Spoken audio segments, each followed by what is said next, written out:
Y seguimos, Señor, aprendiendo más de ti. Bendice al hermano David, que las palabras de él sean tuyas, Señor, que puedan llegar hasta lo más profundo de nuestros corazones para seguir creciendo, Señor, y poder llegar a nuestro objetivo, a la Canaán celestial. Padre eterno, quédate con cada uno de nosotros, te lo suplicamos, en el dulce nombre de tu Hijo amado, Cristo Jesús. Amén. El pueblo que viene como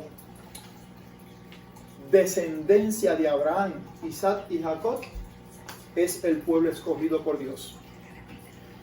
Y que la tierra de Israel es la Canaán terrenal, especialmente cuando se refiere a Jerusalén, llamada la ciudad santa, no solamente por los creyentes, sino por todo el mundo, sean ateos o creyentes, políticos, pobres, ricos, emperadores, presidentes, diputados, todos creen que Jerusalén es la ciudad santa y que Israel es el pueblo, el territorio de la Canaán terrenal. Pero en esta serie de temas que estamos estudiando, en esta serie, las 7 iglesias de Apocalipsis, vemos que hay un problema geográfico. Este problema geográfico consiste en que estas 7 iglesias que está hablando Apocalipsis 2, o que comienzan en el capítulo 2 de Apocalipsis, no están en el territorio de Israel. ¿Por qué estas 7 iglesias no están en el territorio de Israel?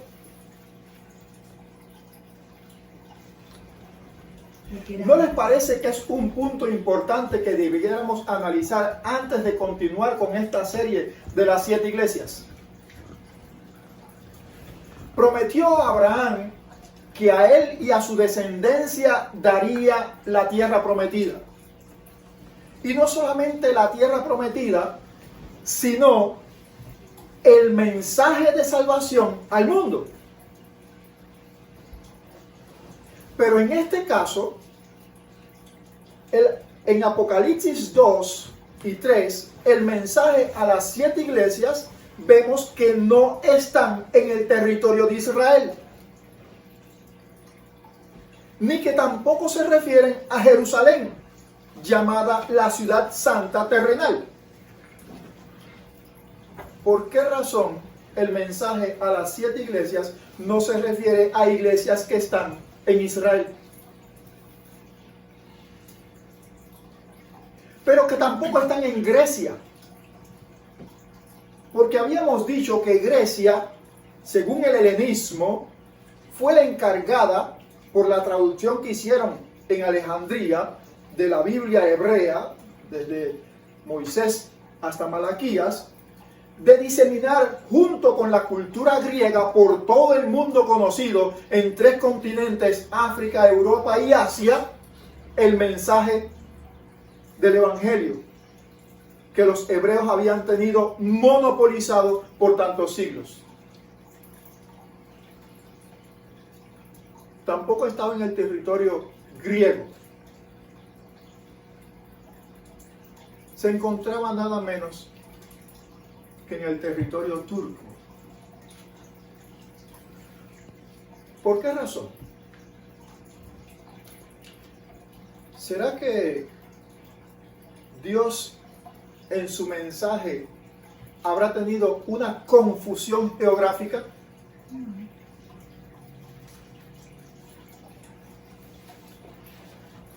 Si leemos el capítulo 9 de Daniel, versículos 24 al 27, vemos una descripción muy importante que hace referencia al pasaje bíblico que se encuentra en el capítulo 8, versículo 14.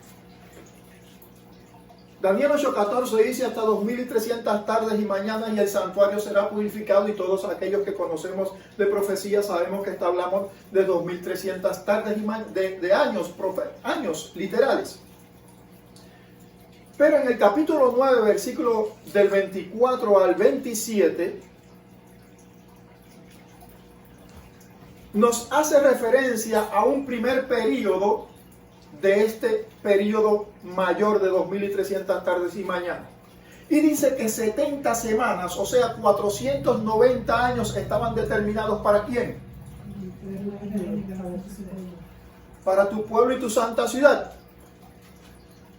Pero como las 7 iglesias ya estaban después de ese periodo, porque este periodo había terminado en el año 34 de la era cristiana con la muerte de Esteban, el mensaje no podía ser dirigido a un mensaje que previamente ya Dios había determinado que hasta el año 34 de la era cristiana los mensajes serían directamente a Israel. Y por supuesto que Dios en este momento ya había dirigido un mensaje ¿a quién?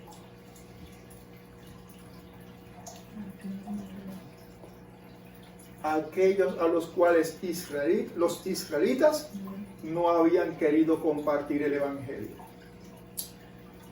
Dios había previsto en la profecía un periodo de tiempo para Israel. Y si Israel no cumplía con su cometido de predicar el evangelio al mundo, él tenía una segunda extensión de ese gran periodo de Daniel 8:14 que tenía previsto para que el mensaje de salvación alcanzara a todo el mundo. Por esta sencilla razón, el mensaje de Apocalipsis, que comienza con Apocalipsis 2 a las 7 iglesias, no están en el territorio de Israel, porque ya había terminado en el año 34 de la era cristiana el periodo para que Israel recibiera los mensajes y los compartiera al mundo. ¿Y qué cosa había pasado? Había fracasado. Por esa entonces razón, las iglesias a las cuales se dirige esta amonestación, este llamado, no estaban en el territorio de Israel. Pero tampoco estaban en Grecia. Se encontraban en Turquía.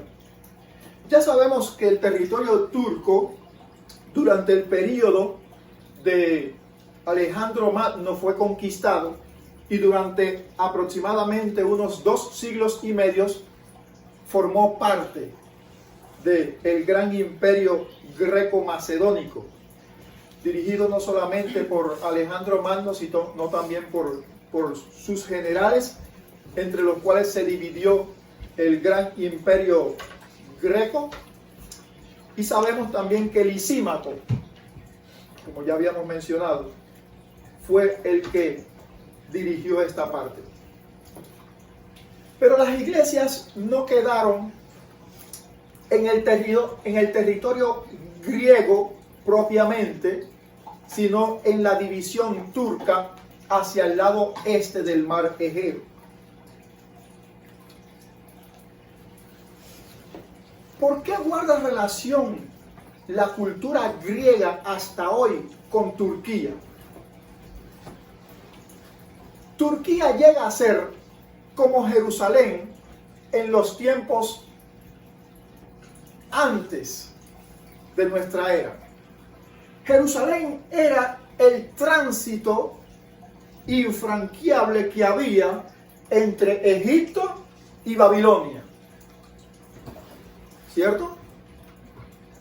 La ruta de la seda, las rutas comerciales más importantes, convergían ¿dónde? En Jerusalén. Pero resulta ser que cuando el mundo comenzó a expandirse y a generalizarse, Turquía llegó a ser el tráfico más importante del mundo hasta hoy. La ciudad de Estambul es una de las ciudades más interesantes del planeta Tierra, porque la ciudad de Estambul se encuentra entre 2 continentes. Una mitad de la ciudad de Estambul se encuentra al oeste en el continente europeo, y la otra parte de Estambul se encuentra en el continente asiático, en territorio turco. Esta gran metrópoli contemporánea tiene aproximadamente hoy en día unos 22 millones de habitantes. Y el mar Egeo es la división, especialmente la parte norte del mar Egeo, que le dicen el Fósforo, el estrecho del Fósforo,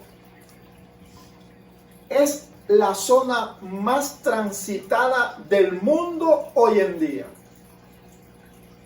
De 139 a 150 buques transitan por ese estrecho diariamente, sin contar las pequeñas embarcaciones locales para transitar millones de personas que transitan entre ambos márgenes del Fósforo para trabajar diariamente de un lado a otro.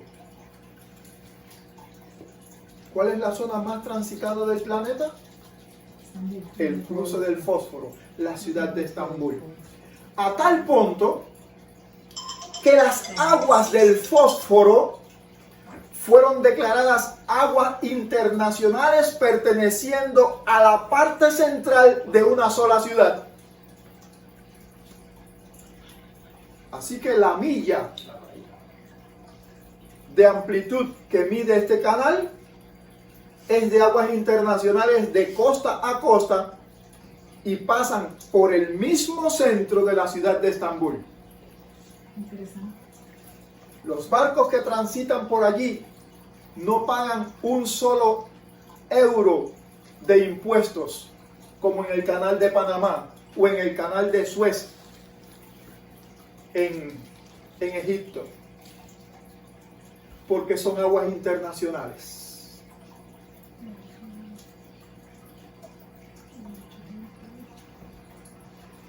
Esto nos ayuda a reflexionar un poco de por qué motivo las iglesias no se encuentran en Israel. La parte más destacable que nos ayuda a profundizar más en el estudio de las 7 iglesias es que durante mucho tiempo el cruce entre ambas partes de la ciudad se hacía en pequeñas embarcaciones.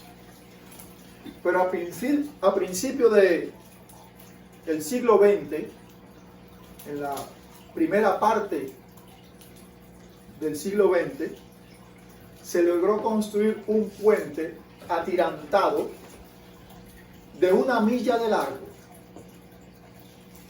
No tiene ningún sostén en el medio. Un puente que vuela desde una orilla hasta la otra de la ciudad de Estambul, uniendo así las dos partes de esta ciudad con un puente de un poco más de 1 milla de largo. Demostrando así que no importa cuán lejos esté la iglesia de Dios, su mensaje alcanza. Amén. A mediados del siglo XX se construyó un segundo puente, confirmando así el mensaje de que el mensaje divino tiene poder para alcanzar a mayor cantidad de gente, a mayor cantidad de personas, porque el primer puente ya no era suficiente para el tráfico que venía acumulándose, el puente de Estambul. Y en el año 2013 se comenzó la construcción de un tercer puente para que los habitantes de uno y otro continente puedan atravesar de un lado a otro, cumpliendo así los objetivos de su vida diaria.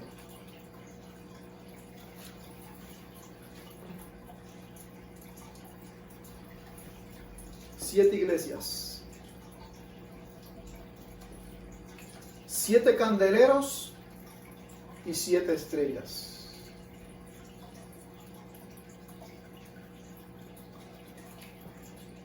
Siete candeleros demuestran que así como los 7 candeleros, los 7 brazos de la minora, de la lámpara en el lugar santo,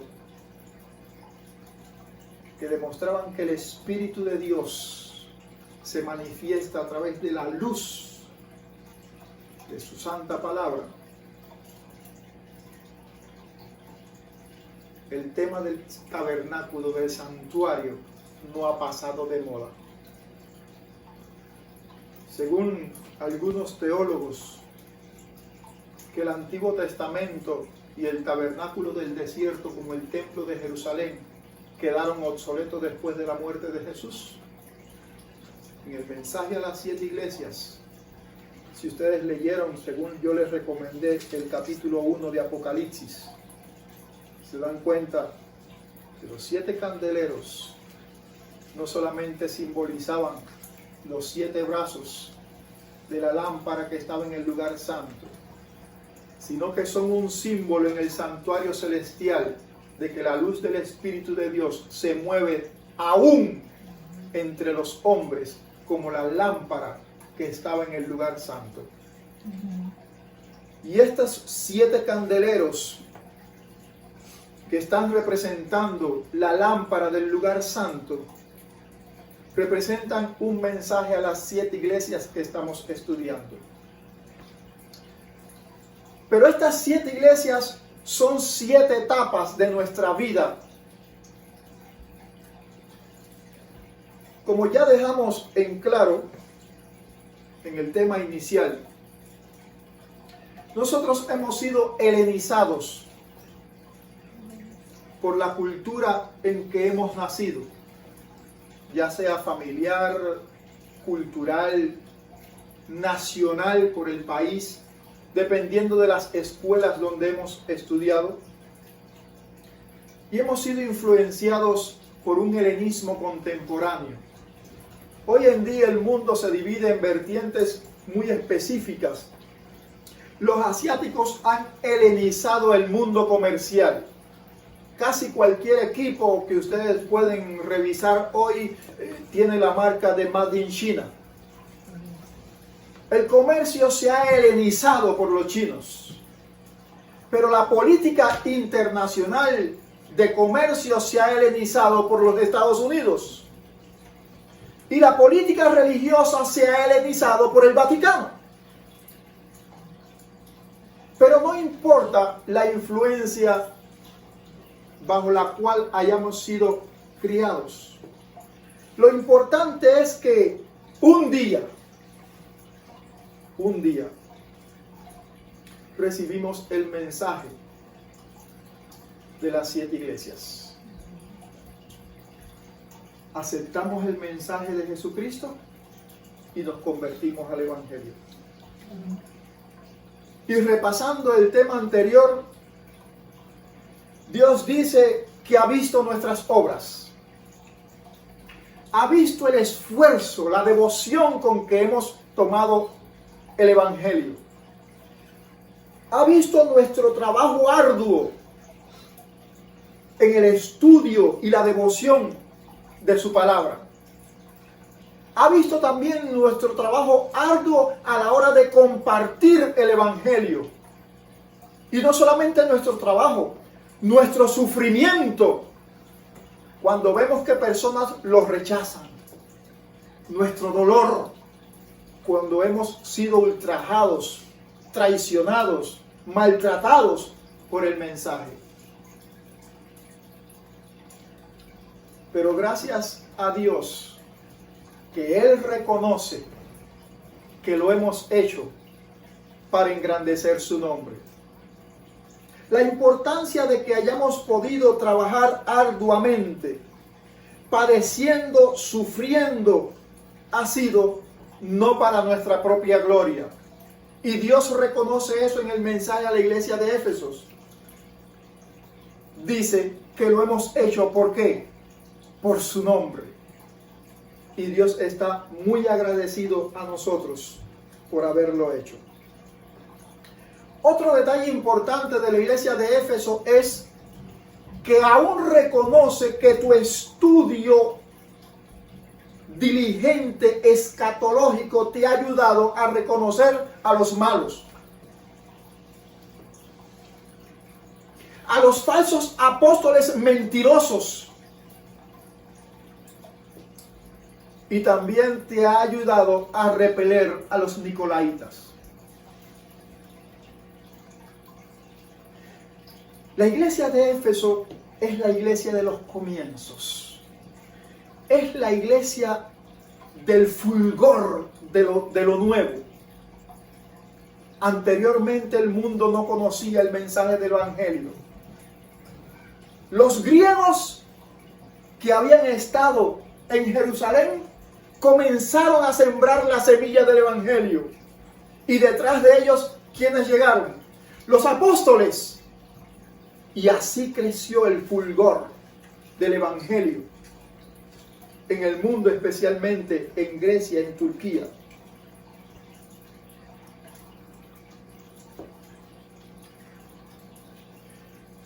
Pero tengo un pequeño detalle contra ti, dice Jesús.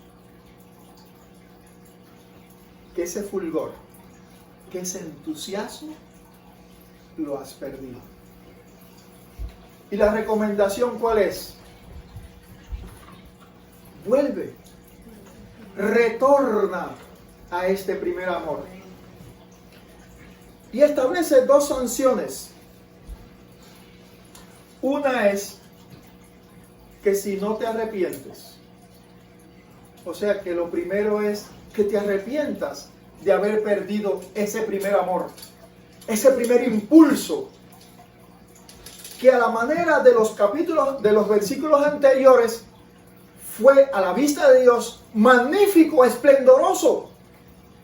Aún así dice: arrepiéntete y recupéralo, porque es exactamente lo que Dios necesita de ti. Y lo segundo es que no comerás del árbol que está en el paraíso.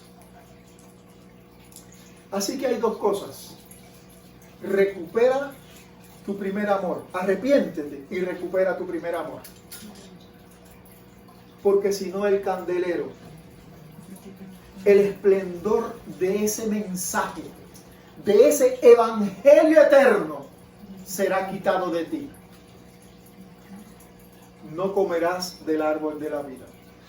Así que es muy importante que nosotros recordemos el día en que nosotros recibimos el evangelio. El día en que aceptamos a Cristo como nuestro Salvador personal. El día en que decidimos bautizarnos y formar parte de este candelero. Porque lo más importante de este candelero, mis queridos hermanos, no es bautizarnos y formar parte de la gloria de aquellos que han de participar del árbol de la vida en el reino de los cielos. Lo más importante de este mensaje es la responsabilidad que tiene de ser un candelero. ¿Qué es lo que hace un candelero? La luz. Y el pedido que Dios nos está haciendo es tan sencillo como esto. Quiere decir que nuestro pábilo, nuestro candelero, ¿qué ha pasado? Se ha apagado. ¿Por causa de qué? De que hemos perdido el primer amor.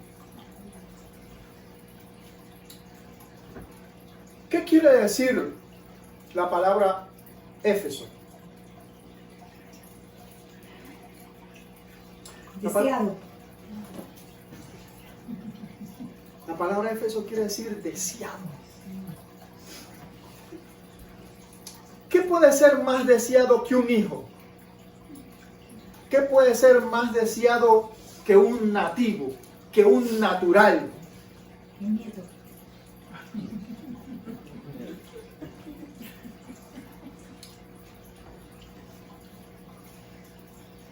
Deseado quiere decir natural, original, descendiente.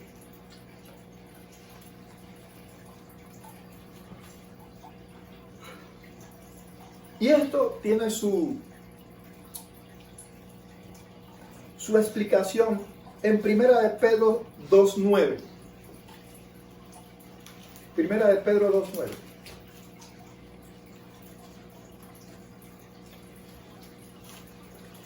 Por favor. Mas vosotros sois linaje escogido, real sacerdocio, nación santa, pueblo adquirido por Dios, para que anunciéis las virtudes de aquel que os llamó de las tinieblas a su luz admirable. ¿Tinieblas? A su luz admirable. ¿Tinieblas?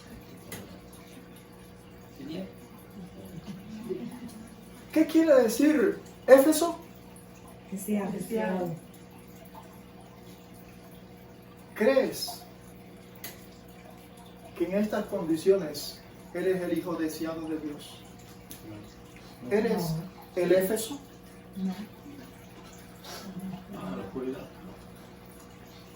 Porque según Pedro, Primera de Pedro 2:9, ¿cuál es el propósito de tu candelero? Para que anunciéis Las virtudes de aquel que los amó de las tinieblas a su luz admirable. para que anunciéis Para que anunciéis las virtudes de aquel que os llamó de las tinieblas A su luz a su admirable. luz admirable. Con esto quiero dejar por sentado la claridad y el énfasis que Dios pide a tu período de Éfeso. En primer lugar te llama Éfeso en tus inicios. Le llama Éfeso a la etapa cuando tú conociste el Evangelio de Jesucristo. Cuando te adentraste en la maravilla del Evangelio y lo aceptaste como tu Salvador personal. Y pusiste en función la maquinaria de alumbrar al mundo, a tu familia, a tus amigos, a tus compañeros de trabajo. Hablando acerca de mis compañeros de trabajo esta semana, estábamos haciendo un piso de cerámica y uno de mis compañeros me marcó una pieza grande de cerámica que debía de cortar y de un lado puso 4 cruces y en el resto de la pieza no había absolutamente nada, solo la pieza. Y yo corté la pieza y tomé la parte que tenía las 4 cruces y se la llevé. Y mi compañero frustrado me dice, esa es la parte que no sirve. Y le dije, estás equivocado, amigo. Estás muy equivocado porque la parte de la historia de la humanidad que más sirve es la que tiene la cruz. La parte más importante de la historia de la humanidad es la que tiene la cruz. Quizás para poner un piso necesites la pieza que no tiene las cruces. Pero para que tu vida sirva en esta vida y en la vida eterna, necesita la pieza que tiene las cruces. Hoy en día, con las piezas que no tienen cruces, tú puedes tener un piso, pero un día este piso se va a quebrar y va a quedar destruido eternamente para siempre. Pero las partes que estén marcadas con las cruces, como las casas que tenían la sangre que fue derramada en la cruz en Egipto, sobrevivieron al cataclismo de la Odisea egipcia. Si tú quieres que tu Éfeso no pase de moda en tu vida, quédate con el pedazo de cerámica que tiene las cruces. Pero no solo para ti. Aquel pedazo de cerámica tenía 4 cruces. Los pedazos de piedra que sirvieron de ancla para el arca tenían más de 7 cruces. ¿Cuántas personas entraron en el arca? 8 personas. ¿Cuántas cruces debes tener bajo tu responsabilidad? Las de tu familia, las de tus amigos, las de tus compañeros de trabajo, las de tus compañeros de escuela. No hay un mensaje más importante. Y como dice el mensaje a la iglesia, a las iglesias que están en el Asia Menor, aquel que camina entre los candeleros es aquel que venció la muerte después de la cruz. Por eso el mensaje de la cruz es el más importante. Y que no solamente una losa de piso sea marcada con la cruz, sino que tu mensaje en tu mente y en tu corazón esté marcada con la cruz de Cristo.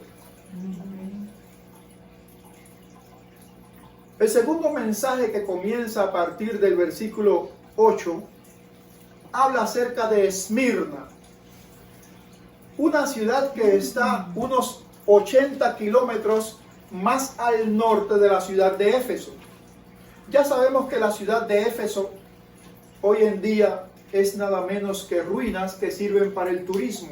Una de las ciudades mejor recuperadas estructuralmente de las ruinas, ¿no? Por supuesto, en la actualidad. Y unos 80 kilómetros más al norte encontramos la ciudad de Esmirna. Ya sabemos que Éfeso quiere decir deseado, original, nativo. Pero ¿y Esmirna qué quiere decir? Fragancia, dulce. Tal parece que han estudiado, ¿verdad? Ya que vamos a hablar de las 7 iglesias, ¿qué quiere decir cada nombre de la iglesia? Fragancia. Esmirna especialmente está relacionada con un ungüento olorizante, espectacular y muy caro llamado mirra. Y la mirra en la Biblia se habla en varias ocasiones, especialmente ¿en cuáles ocasiones? Cuando fue llevado a Jesús por los... Cuando los magos allá en Mateo, dice que los magos llegaron y en su presente ¿qué llevaron? Oro, incienso y mirra. El libro de Juan también habla acerca de José de Arimatea, el que donó el sepulcro para que Jesús fuera enterrado. Dice que después de haber hablado con Pilato y haberle pedido el cuerpo de Jesús para que fuera enterrado en un sepulcro nuevo que él tenía, dice que donó a las mujeres unos 100 gramos de mirra y aloe para que ungieran el cuerpo de Jesús. Fragancia. Y Esmirna está relacionado con este aspecto, fragancia, ¿verdad? Olor grato, perfume, ¿verdad? Pero veamos, y este ángel escribe diciendo: el primero y el postrero, el que estuvo muerto y vivió, dice esto. ¿Y quién fue este que estuvo muerto y vivió? Cristo Jesús. Así que el mensaje lo recibimos en esta segunda etapa de nuestra vida cristiana. ¿Cuál es el aspecto más importante que debemos hacer de nuestra primera etapa en la vida cristiana? Importante. Recuperar nuestro primer amor, ¿verdad? Lo hemos perdido. Porque la importancia de este seminario no es solamente estudiar en el aspecto histórico las iglesias, sino en el sentido literal. Nosotros pasamos en el periodo de nuestra vida cristiana por estas mismas 7 etapas. Y lo que quiero es que nosotros personalicemos el mensaje a las 7 iglesias. Que lo sepamos para proclamarlo al mundo. Porque esto está sucediendo en una etapa histórica.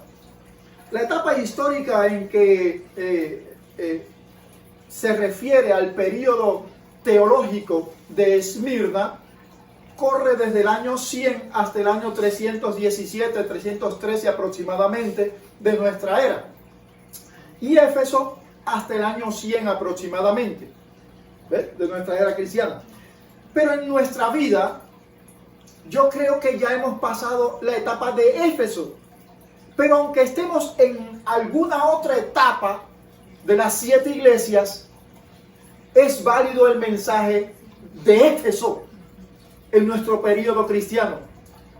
Número 1, debemos recuperar nuestro primer amor, sin perder el énfasis de estar atentos a la palabra de Dios para detectar, seguir detectando a quienes, a los malos, a los apóstoles mentirosos y a quienes más, a los nicolaitas. O sea, debemos insistir en esas condiciones, ¿verdad? Ahora, ¿cómo es que somos Esmirna? ¿Qué dice de Esmirna? Esmirna es una condición de fragancia.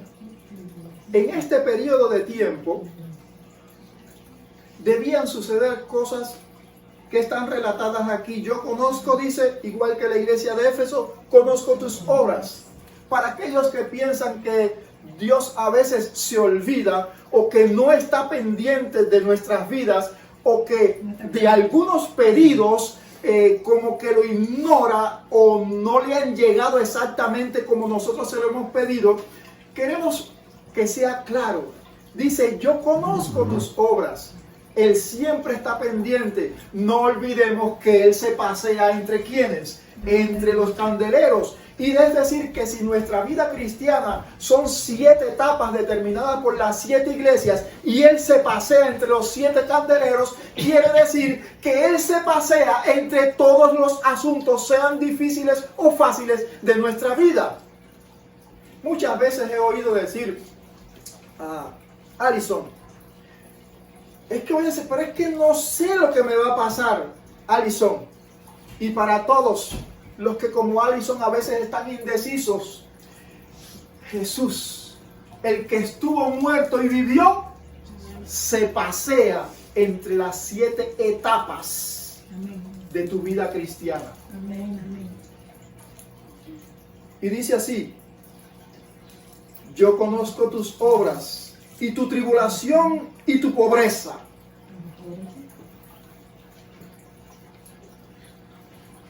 ¿Cuántos no nos hemos visto en condición de pobreza y hemos tenido la sensación de que Dios está tan ocupado en otros asuntos espirituales que no se da cuenta de nuestra pobreza?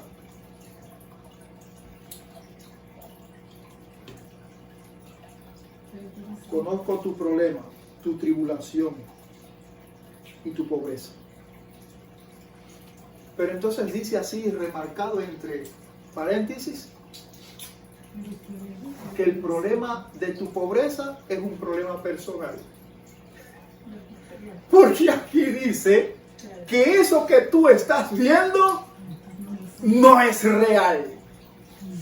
Ahora yo pregunto, ¿a quién le crees? ¿A ti mismo o al que se pasea entre los candeleros? Porque Él dice aquí, pero eres rico. Y la blasfemia de los que se dicen ser judíos, ser judíos y no lo son, sino ¿qué cosa?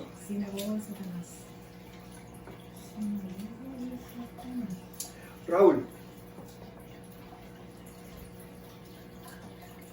la descripción de este texto dice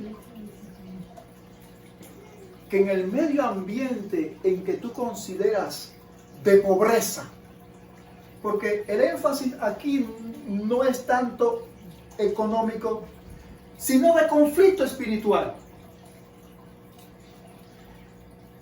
Dice que en ese medio ambiente de pobreza, de miseria, de ultrajarte, de extirparte tu mente y tu corazón,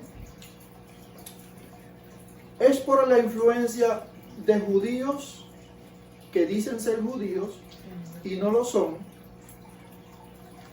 Ahora fíjense que esto no lo dice Juan. Esto lo dice aquel que estuvo muerto y vivió y se pasea entre los candelabros y categoriza a este tipo de judíos que dicen ser judíos y no lo son, como ¿qué? Sinagoga de Satanás. ¿Es que será que tu vida cristiana en estos momentos está atravesando por un periodo de Esmirna? Como que esta fragancia en este punto de este versículo 9 se transforma como en mal olor, ¿verdad?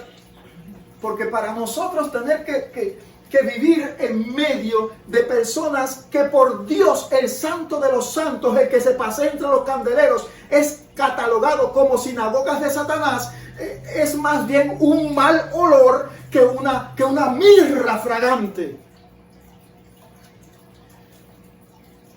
Pero tenemos que descubrir un secreto extraordinario desde el punto de vista espiritual que está involucrado en este texto 9, cuando en este periodo de esta iglesia se llama Esmirna y está pasando por una situación como esta.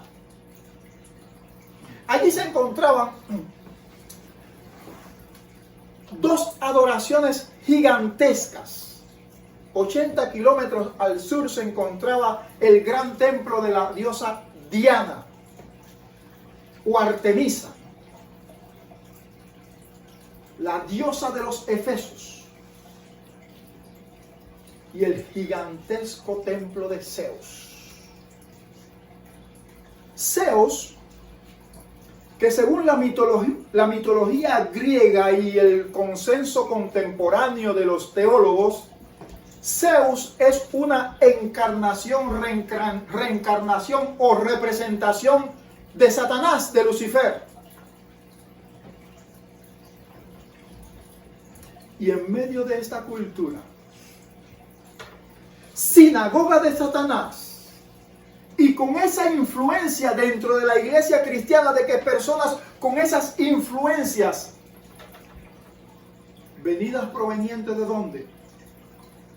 Del satanismo, Zeus, del seísmo y del dianismo o Artemisa, ejemplificada por aquella mujer llena de pechos.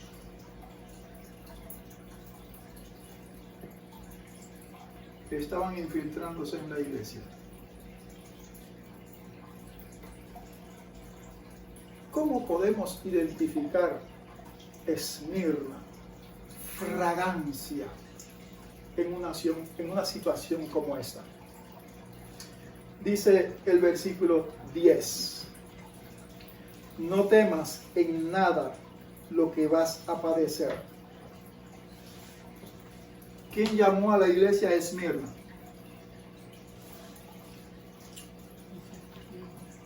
¿Quién lo llamó? Juan está recibiendo un mensaje. Y el que se pasea entre los candeleros le ha llamado fragancia. Pero le dice en el versículo 10, no temas en nada lo que vas a padecer. He aquí el diablo, esa influencia que viene de sinagogas de Satanás, el diablo. He aquí el diablo echará a algunos de vosotros en la cárcel para que seáis probados y tendréis tribulación por 10 días. Sé fiel hasta la muerte y yo te daré ¿qué cosa? La corona de la vida. Amén. Mira, en tu periodo de Esmirna estarás rodeado de personas que Dios considera como sinagogas de Satanás. Pasarás tribulación. Es posible que hasta caigas en la cárcel. En este periodo de tiempo, enmarcado entre el año 100 y el año 313, el emperador romano Diocleciano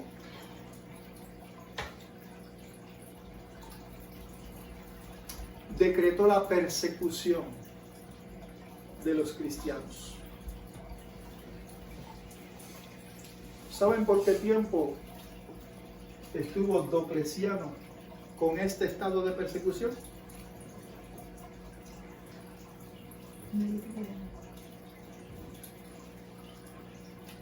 Por 10 años.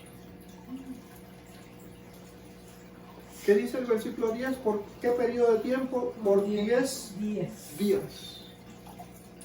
Durante 10 años se estuvo persiguiendo a la iglesia de Esmirna. ¿Saben lo que le pasó a los hermanos de la iglesia de Esmirna?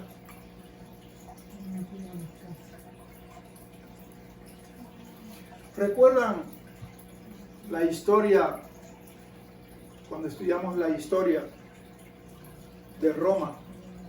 Aquellos que iban al circo romano y eran devorados por las fieras, fue bajo la autoridad de Diocleciano. ¿Recuerdas cuando los cristianos fueron empalados y servían como hoguera para alumbrar las ciudades? Fue en estos 10 días de Esmirna. ¿Recuerdas cuántos cristianos fueron encarcelados y sufrieron martirio? Fue en estos 10 años de Diocleciano. ¿Cómo podemos comparar una fragancia en un periodo tan triste de la historia? Los historiadores y filósofos de esta época cuentan que mientras más cristianos mataban, más personas creían en el Evangelio de Jesucristo. Amén. Eran como semillas para el Evangelio. Dios compara este periodo de la iglesia como un periodo en una explosión evangélica sin precedentes en la historia. ¿Será que los sufrimientos que has de pasar en tu vida son realmente la semilla que explosionará para la predicación del Evangelio?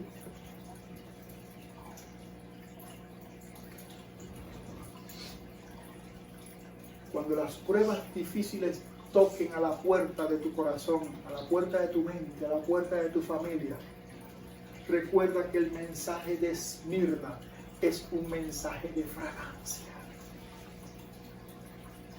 Que cuando las pruebas sean las más difíciles, cuando te anden buscando para atarte a un madero y hacerte arder como una hoguera para alumbrar a los infieles, habrá personas que de la infidelidad se convertirán a la fidelidad, porque por tu testimonio recibirán el mensaje de fragancia de que hay un Salvador que murió en la cruz del Calvario y promete vida y vida eterna. Amén.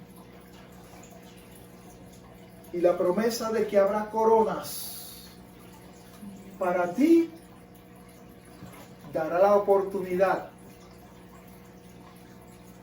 de aquellos que te vean arder por tu fidelidad, desearán tener una corona como la tuya. Dios nos manda este mensaje a Esmirna para los momentos difíciles de nuestra vida cristiana. No sé cuáles han sido los tuyos. Tampoco sé cuáles son los tiempos de Esmirna que se te avecinan. No sé si en este momento estás viviendo el periodo de Esmirna. Lo que sí te puedo decir una cosa: sé fiel hasta la muerte. Cristo, el que camina entre los candeleros, te dará la corona de la vida. Que Dios te bendiga. Amén. No sufrirá daño en la segunda muerte.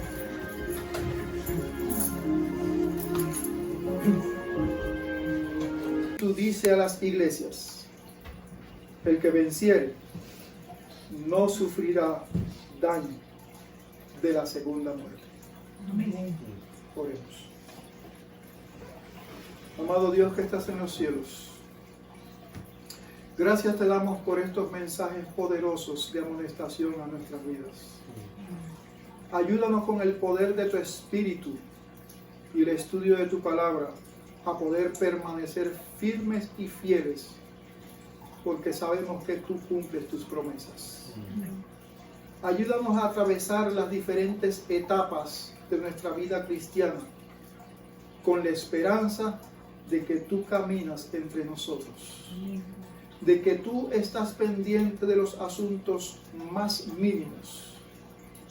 Ayúdanos entonces a servir como mirra fragante a pesar de las dificultades, para que este evangelio del reino sea proclamado al mundo y sirva para que podamos nosotros tener la corona el día de tu venida, y también aquellos que nuestro mensaje de olor grato a ti lo hayamos proclamado en todo tiempo y bajo cualquier circunstancia, también puedan tener una corona de gloria que darás a aquellos, solamente aquellos que tú guardes de la segunda muerte.